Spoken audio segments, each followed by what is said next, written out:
situation where Jesus is about to be taken.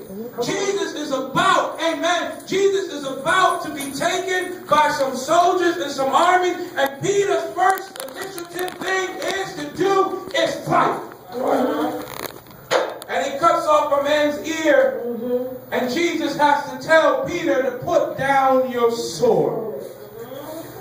Put your sword down, Peter, because this is the will of God. All right.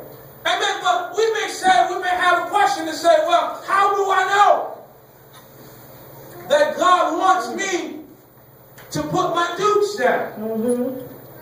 How do I find an answer to whether or not God is telling me to put my dukes down in this present situation? And that's something that I want to talk to you about today. That's something that I really want to dig into, and I want to try to pull out and extrapolate out of the scriptures and find something that God has for us to say. What I'm going to use is a synopsis of the scriptures and pull all the scriptures together. Amen. And for those of y'all who like to study, amen, I'm mainly going to be coming out of Matthew's, but I'm going to be using the comparative scriptures from John 18, 2 to 12, Luke 22, 47 to 43, and Mark 14, 43 to 52. Even though I'm not reading those, I'm going to be comparing what Matthew says to these three writers. Amen. If you would, turn with me to Matthew 26, and we're going to start at 47. Look at somebody saying, neighbor, put your dukes down. Put your dukes down. Put your dukes down. Put them down. Amen. Amen. If you have it, please stand.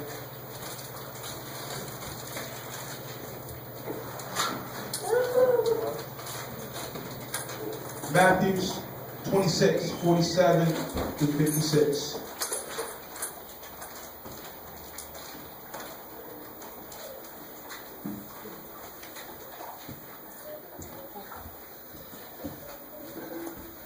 And it reads this, and this is what Matthew began to say. This is what Matthew began to tell us. He said, and while he yet spake, lo, Judas, one of the 12, came, and with him a great multitude with swords and staves, from the chief priests and elders of the people. Now he that betrayed him gave them a sign, saying, whosoever I shall kiss, the same is he. Hold him fast. And forthwith he came to Jesus and said, Hail, Master, and kissed him. And Jesus said unto him, Friend, wherefore art thou come? Then came they and laid their hands on Jesus, and took him, and behold, one of them that were with Jesus stretched out his hand, and drew his sword, and struck a servant of the high priest, and smote his ear. Then said Jesus unto him, Put up again thy sword into his place. For all they that take the sword shall perish with the sword. Thou thinkest thou I cannot now pray my Father, and he will presently give me more than 12 legions of angels? But how then shall the scriptures be fulfilled, that thus it must be? In the same hour said Jesus to the multitude, Are ye come out against a thief with swords and staves for to take me? I sat daily with you, teaching in the temple, and ye laid no hold on me. But all this was done, that the scripture of the prophet might be fulfilled. Then all the disciples forsook him and fled. Amen. I really want to talk from, amen, how do I find out whether or not God wants me to put my dukes down? Amen. In the story, we begin with Judas Iscariot coming, amen, with the multitude to come and get Jesus. It was a whole group of people coming out, amen, to get Jesus. Jesus. And then John picks up the story and begins to say the multitude, amen, came out with torches and lanterns and weapons, amen, out to get Jesus. Now you got to say, why do you have all these people coming out to get one person? And then they were coming out for blood. They were coming out to kill him. That was their whole attempt to get him. Amen. But John says something that Matthew, Mark, and Luke doesn't say. John says when they got to Jesus, Jesus asked them a question and said, who are you looking for? And they said, we want Jesus of Nazareth. And when they told Jesus that, when they said, we are looking for Jesus of Nazareth, Jesus said, I am he. That's right. And when Jesus spoke out and said, I am he, the Bible says that all of them fell back to their feet.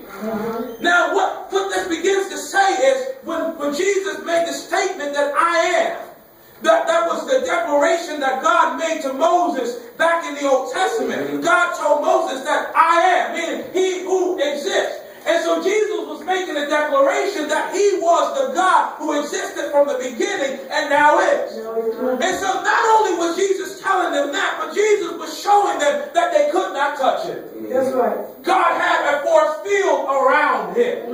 And so in your situation is what we got to face on, and what we got to know is that God has a hedge of protection around you. That God has a force field where the enemy cannot penetrate. All right. God has a force field around you where the enemy wants to come in, but God doesn't allow him to come in.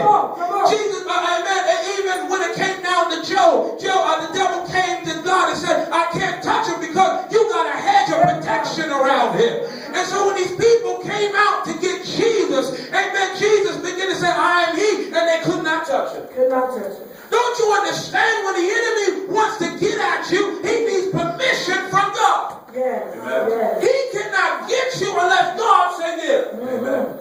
God had, when you dwell in the safety zone of God, that's why the Bible said, I want to dwell in the secret place of the Most High, shall abide under the shadow of the Almighty. When you are, oh my goodness, when you are in the secret place of God, you are in the safety zone where the enemy cannot get to you. Amen. Hallelujah. Amen. And so when Jesus said, I am he, they all had to fall back. Because you can't touch me. But I want you to understand that there was a key to get into Jesus. Amen. Because it was written that Jesus had to be betrayed. And that he had to be bought with a price. They gave Judas 30 pieces of silver, amen, to betray Jesus, and Jesus gave them into his hand. Judas gave Jesus into their hand. And so after they tried to attempt to get to Jesus, they had to use the key. Oh, come on, I'm going to say something here. They had to use the key. They had to use the key of betrayal by Judas in order to get to Jesus. So the scripture said that Judas came up to him. And you know what? I learned something about Jesus. Even though Jesus knew that Judas was betraying him, he yet called him friend. See, when you know the people, amen, that the people that are in your life that betray you, God is just using them as a stepping stone to get you to be where he called you to be, and where he wants you to be, you can still call him friend. Because, oh my goodness, because even though the devil's using you, I know God meant this for his perfect will, for me to be put in a different situation so I can grow. I hope you see what I'm saying here. I hope you understand what I'm saying. So you can't get mad at the person. Understand, God is using that person to put you right in the right position and where he called you. You can turn me up now because I'm getting hot here. Amen. So, oh my goodness. So stop getting mad at the people that misuse you. Stop getting mad at the people who talk about you. Because God has put them in your life so you can be where he's called you to be. Hallelujah. Many times we want to get mad at him. But they couldn't touch Jesus until he was betrayed. Jesus saw Judas come up and he said, hey friend, where you coming from? He already knew what was in Judas' heart because he had already told Judas what was in his heart. So even the people who mistreat you, you may even know what's in their heart, but you still got to to treat them with loving kindness. That's right. Because God is only using them to bring you right into the right place. That's it. And so, after Judas kissed Jesus, God removed the force field and allowed Jesus to be apprehended. That's it. And then, now they came out, the Bible says they came out in a multitude. They came out in an overflow of people. The Pharisees were there.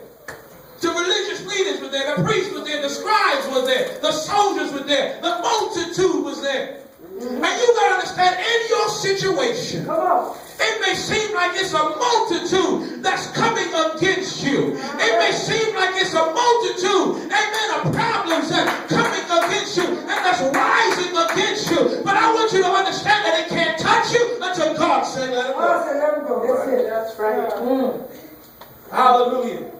I feel like preaching. I feel a little churchy today. But listen here. Listen. When after they grabbed hold of Jesus, Peter, and then Mark picks it up and says, or Luke picks it up and says, somebody asked Jesus, said, Jesus, should we smite with the sword? That's it. And when they didn't wait and hesitate to hear an answer from Jesus, Right. but they went straight ahead and chopped off the man's ear. Now John tells us who the man was. John tells us it was Peter. Now ever since Jesus met Peter, he had a problem with Peter. Peter came rugged. Peter came rough. Peter came a fighter and a cursor and a swear. Yeah, Peter was a sailor. He was a fisherman by trade, and he cursed like a sailor. Come on. Because matter of fact, when Jesus first met Peter, and then he stepped on Peter's boat, he used Peter's boat to preach to the multitude. He stood on Peter's boat.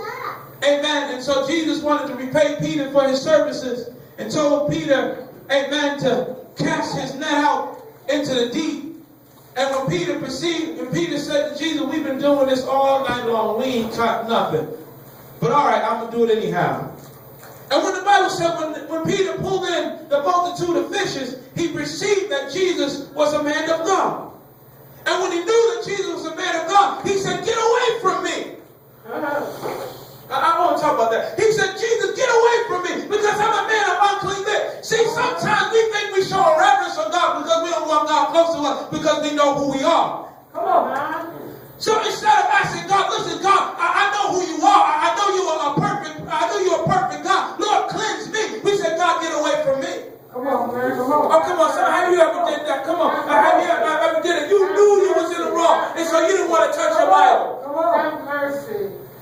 You knew you was in the wrong, so you didn't want to go to church. Come on. Help us. So instead of asking God to change me, asking God to fix me, we want to say, God, get away from me. Oh, my goodness. And so Peter was already rugged. Go ahead, watch. He was already rough. Amen. And so, amen, the second occasion that I want to focus on is even when Jesus began to tell Peter and the people that what he was going to have to go through. Amen. The experiences that he was going to have to experience because of the cross. Peter began to take Jesus and said, this ain't happening to you. He began to grab Jesus and shake him and say, suffer not. Amen. I will die with you. You ain't going to have to go through none of this. I ain't going to let none of this happen. Jesus had to rebuke Peter and said, you savor not. You know not the things of God. So Peter was ready to fight. Yeah. Amen. In our present position, we are ready to fight. That's it. When things come, we're ready to fight, Minister White. We're ready to put up our dukes. But Jesus, amen, here in Matthew, Jesus had to tell Peter, amen, Peter, I want you to put your dukes down. Put your knife away. Yeah. And sometimes the knife that we may carry, amen, may not be the knife in our pocket, but it may be the tongue or it may be the attitude in which we carry. Amen. When things come against us, amen, we can put a good attitude on. Amen. When things come against us, amen, our attitude can carry away, amen, that it will slay somebody. Yes. Yes. Yes. My God here. That's it. And so, Jesus had to tell Peter, listen, Peter, I want you to put that up. I want you to put that away, Peter. Amen.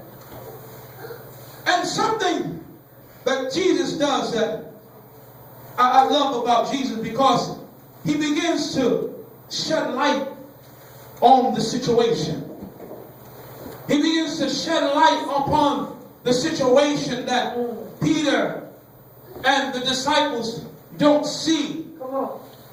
Amen. Because when Jesus began to look, amen, at the situation that they were going through, amen, he had to let the people know that, amen, I was with you daily in the temple.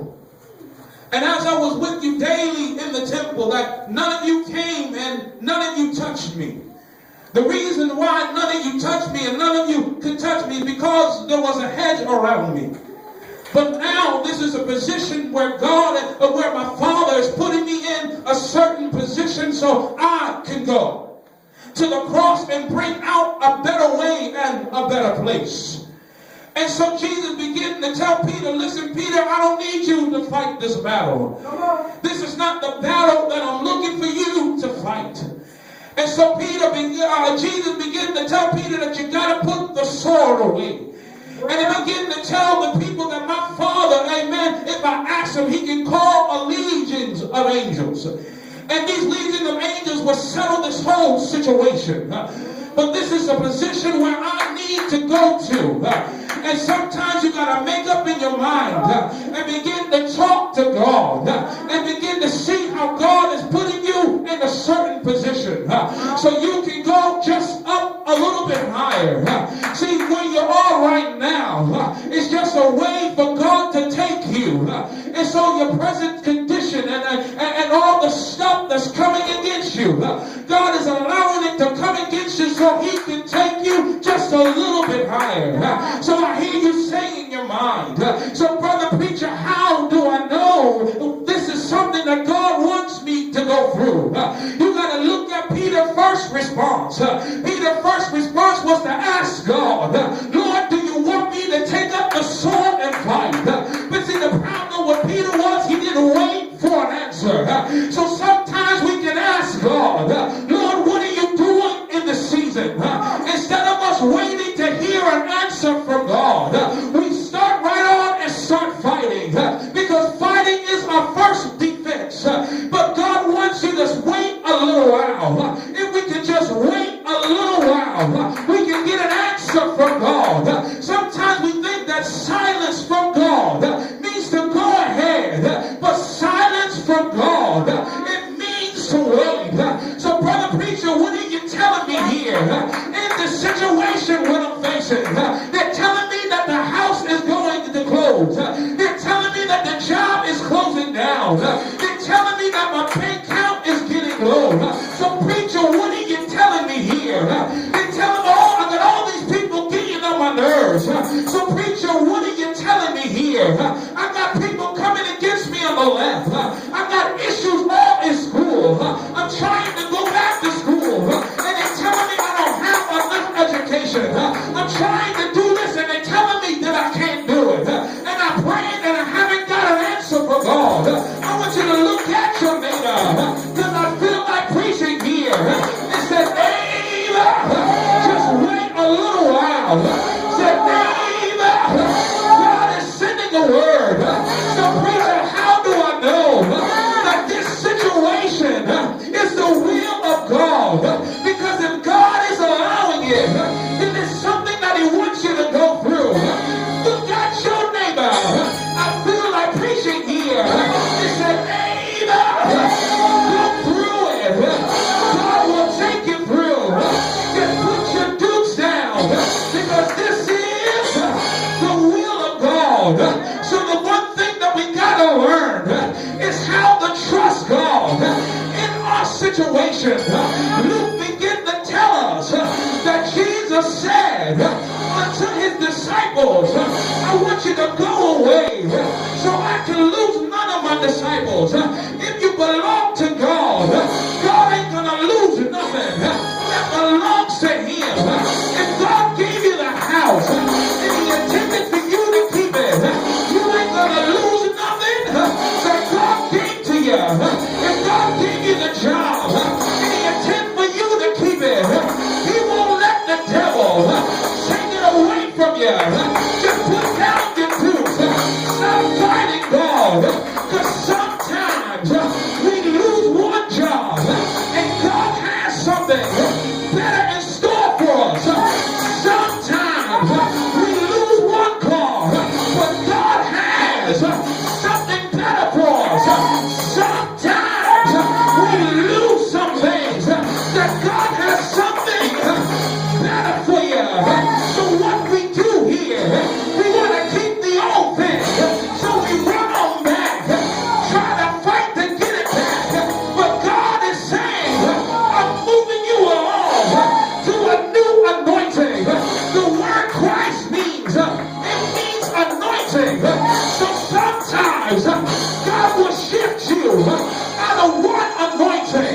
put them down. Don't get frustrated, because God will take you higher.